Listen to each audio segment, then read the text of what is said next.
तुमको याद करते थे, सारी दुनिया से करते थे,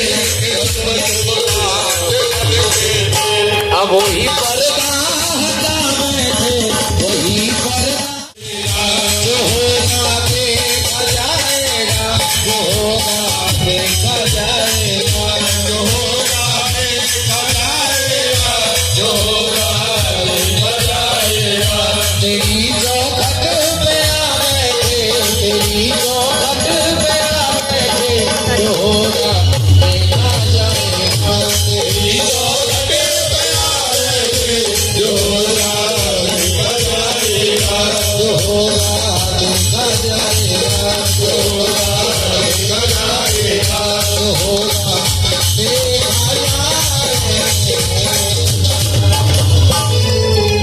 बोले शंकर भगवान की जय हो। जयकारे में कंजूसी न करें, जोर से बोले बोले शंकर भगवान की। आगे सूत्री सोनकार शब्द कहते हैं हीरा सोनकार ऋषियों। अब हम तुम्हें नंदी कथा का अवतर बताते हैं। नंदी का जन्म कैसे हुआ। नंदीश्वर में हे संत कुमार, मेरे पिता का नाम था सिलाद। नंदी के पिता का क्या नाम था?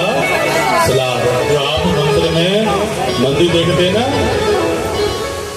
उनके पिता का नाम था सिलाद। नंदी के पिता सिलाद ने बहुत तपस्या की, उनके कोई पुत्र नहीं था और भगवान से प्रार्थना की। भगवान भोले शंकर की तप किया और जब भगवान कृष्ण हो गए, उन्होंने कहा भगवान मुझे एक अजर अमर अयोनिधि पुत्र चाहिए।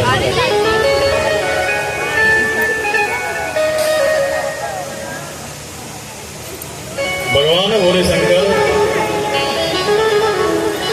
ने दिया, तथास्तु।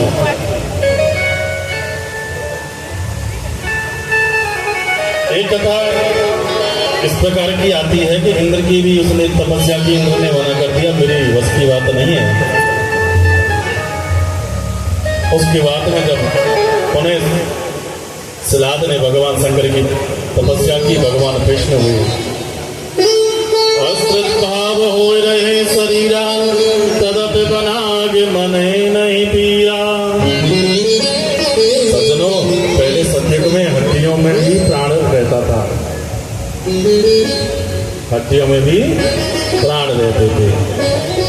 अनंतम प्राण प्रोक्तम, शरीर में कुछ नहीं रहता, हड्डी हड्डी जर्जर रहती थी, उसमें प्राण रहते थे। जब लोग तपस्या करते, ऋषि मुनि हजारों वर्ष हो जाती तो उनके शरीर में दीमक लग जाती। इतनी कठोर तपस्या करते। बाबा भोलेनाथ, एक प्रेम की गंगा बहती है, भगवान तुम्हारे चरणों में। एक प्रेम की गंगा बहती है, भगवान तुम्हारे चरणों में। एक प्रेम की गंगा बहती चरणों में, प्रेम की गंगा बहती है, भगवान तुम्हारे चरणों में। फल मिलता है सब तीर्थों का, फल मिलता है सब तीर्थों का, भगवान तुम्हारे चरणों में। फल मिलता है सब तीर्थों का, भगवान तुम्हारे चरणों में।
हो